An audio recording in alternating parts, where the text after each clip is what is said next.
आवळ्याचं season जाण्या अगोदर एकदा ही रेसिपी नक्की करून पहा। आपण नेहमी आवळ्याचं लोणचं, मुराब्बा, चटणी वगैरे बनवतो, तर हा प्रकार तुम्ही कधी बनवलेला आहे का? जर बनवली नसेल ना तर नक्की बनवून बघा। आपण याला आवळा पाचक किंवा आवळा सुपारी किंवा आवळ्याचं किस असे म्हणू शकतो।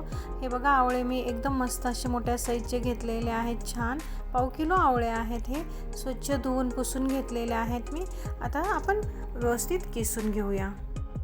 आपल्याला आवळे असे मोठे मोठे किसून घ्यायचे आहेत, बारीक किसून नाही घ्यायचं आहे, कारण ते वाळल्याच्या नंतर परत त्याची साईज छोटी छोटी होते। त्याच्यामुळे आवळे आपण व्यवस्थित मोठ्या साईजचे किसून घेऊया। बाजारामध्ये थोड्या मोठ्या मोठ्या साईजचे पण आवळे येतात पहा, ते घ्या, म्हणजे किसायला थोडे सोपे जातात। मी पाव किलो आवळ्यासाठी अर्धा बीट घेतलेला आहे। आता तो पण आपण त्याच साईजचा किसून घेऊया। आणि आलं घेतलेलं आहे मी, 1 इंच आलं घेतलेलं आहे बघा। म्हणजे बारीकवाला आहे ना, त्याच्यातून आपण किसून घ्यायचं आहे। आलं जास्त नाही टाकायचं, थोडंच टाकायचं आहे। 1 इंच घेतलेलं आहे मी। तुम्ही ना आवळे आणि बीट अगदी समप्रमाणात सुद्धा घेऊ शकता, पण मी थोडं कमी घेतलेलं आहे बीट। आता किसून झालेले आहेत आपले आवळे, व्यवस्थित मिक्स करून घेऊया। जर आवळ्यातलं पाणी बाजूला काढायचं असेल, ऊन वगैरे जास्त नसेल तुमच्याकडे, तर बाजूला काढून तुम्ही त्यामध्ये काळं मीठ वगैरे टाकून पिऊ शकता।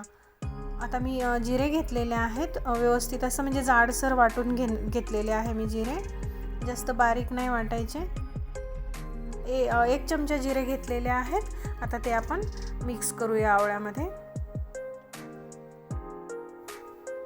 अगदी जाडसर वाटून घेतलेले आहेत बघा। तुम्ही यामध्ये मिरे वगैरे पण टाकू शकता, मी टाकलेले नाही आहेत, फक्त जिरे टाकलेले आहेत। आता जिरे टाकून झाल्याच्या नंतर पुढील साहित्य टाकून घेऊया आपण। थोडंसं म्हणजे 2 चमचे मी छोटे चमचे आहेत काळं मीठ टाकलेलं आहे। अर्धा चमचा मी आपलं साधं मीठ टाकलेलं आहे। व्यवस्थित आता मिक्स करून घेऊया। तुम्ही यामध्ये चाट मसाला वगैरे पण टाकू शकता। कलर किती सुंदर आलेला आहे बघा, एकदम असा गुलाबी रंग, गुलाबाच्या फुलांचा वगैरे असतो ना, सेम अगदी दिसत आहे। आता आपण उन्हाला वाळवत ठेवू। अगदी 2 दिवस लागतात उन्हामध्ये वाळण्यासाठी, कडक ऊन असेल तरी 2 दिवस लागतात। मस्त असं छान वाळून घेऊया।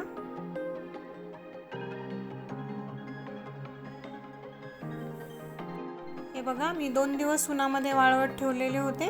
कलर बघा किती सुंदर झालेला आहे वाळल्यानंतरही, मस्त असा।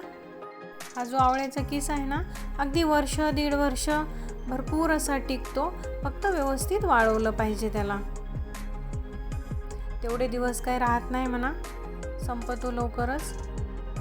मी थोडासा बनवलेला होता पाव किलोचा, थोडा थोडा करून मी बनवेल।